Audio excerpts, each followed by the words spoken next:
Hello MotoGP enthusiasts. Welcome back to ZNGP Today, Pirelli's first official MotoGP test with prototype 850cc machinery and its new MotoGP tire range ran at Brno on Monday, with factory riders and test riders from every manufacturer completing intensive programs. The session delivered a large volume of race-relevant data, including sprint and full race simulations, while Ducati's Marquez suffered a crash during the day but walked away unhurt. Ducati team manager Davide Tardozzi hailed Marquez's Brno weekend as extraordinary, but was clear the rider is not yet fully fit. Tardozzi balanced admiration for Marquez's mental strength and racecraft with a pragmatic assessment of the physical constraints that still affect his right side, and stressed Ducati's priority remains getting him back to full fitness before talking championship ambitions. Former rider and KTM test rider Pedrosa analyzed the Brno Grand Prix and concluded Marquez seized a clear opportunity after Marco Bezzecchi's suspension and Aprilia's errors. Pedrosa praised Marquez's racecraft and strategic risk-taking while highlighting how tight margins and cumulative weekend fatigue shaped the result. Don't forget to click subscribe button and the bell icon for MotoGP news update.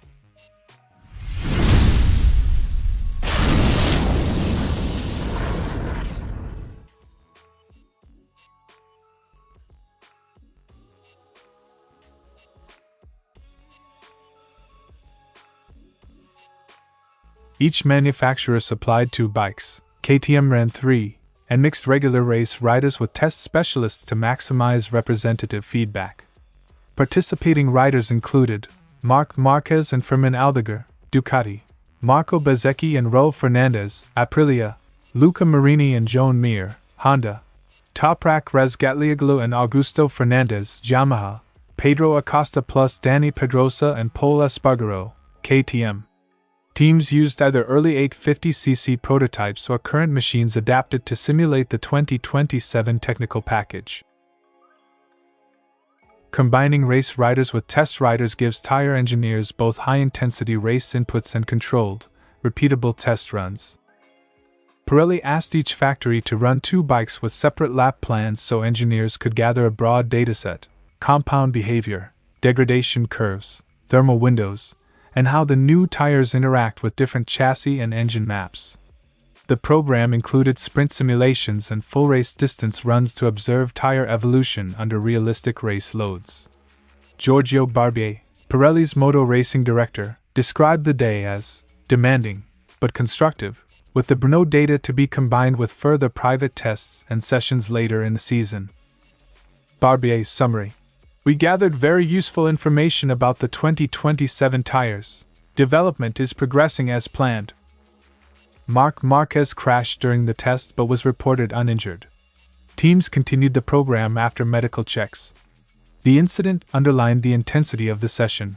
Riders were running sprint and race simulations on prototype hardware and fresh compounds in conditions similar to the race weekend.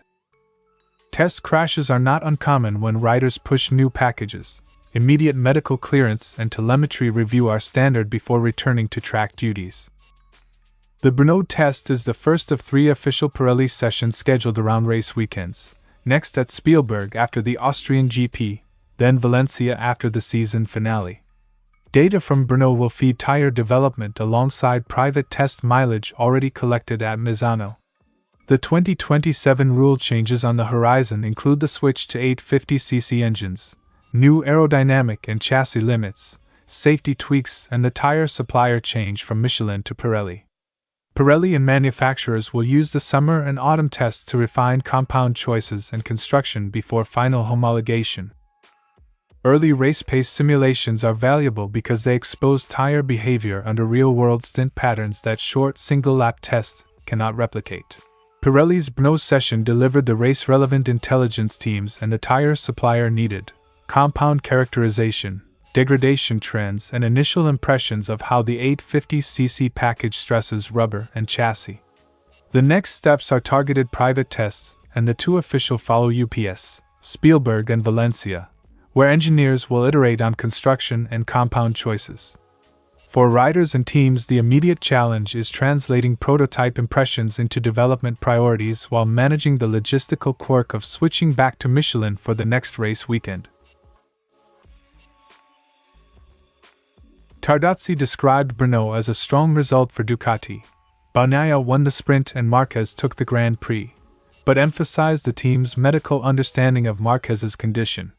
He noted Marquez's exceptional pace on left-hand sections contrasted with a measurable drop when the track demanded right-side load, evidence the rider is still recovering from shoulder and arm issues. He's not yet at 100%. The assessment aligns with Marquez's own comments about managing intensity and avoiding unnecessary risk while rebuilding endurance. Tardozzi repeatedly praised Marquez's mental resilience, calling his Brno win an absolutely mental victory.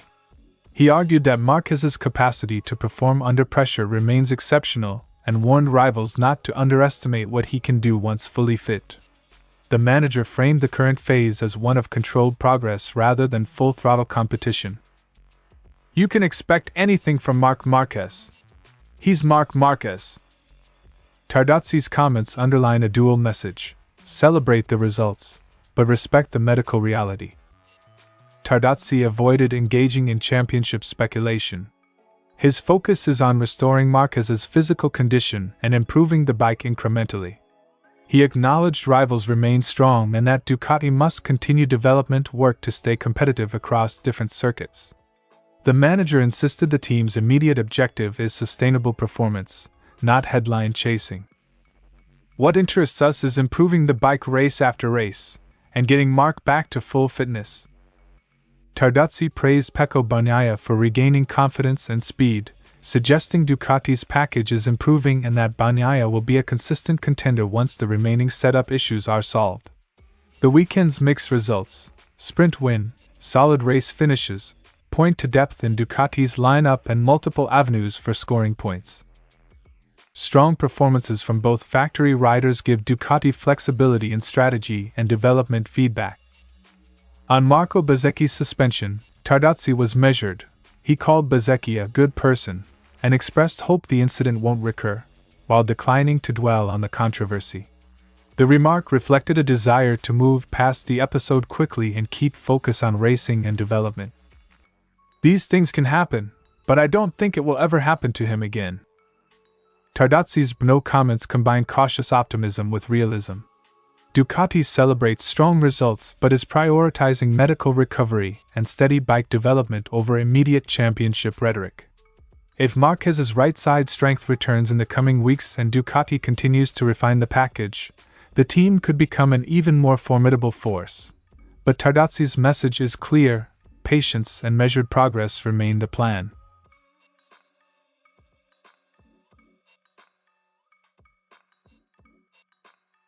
Pedrosa framed Brno as a moment when championship dynamics shifted.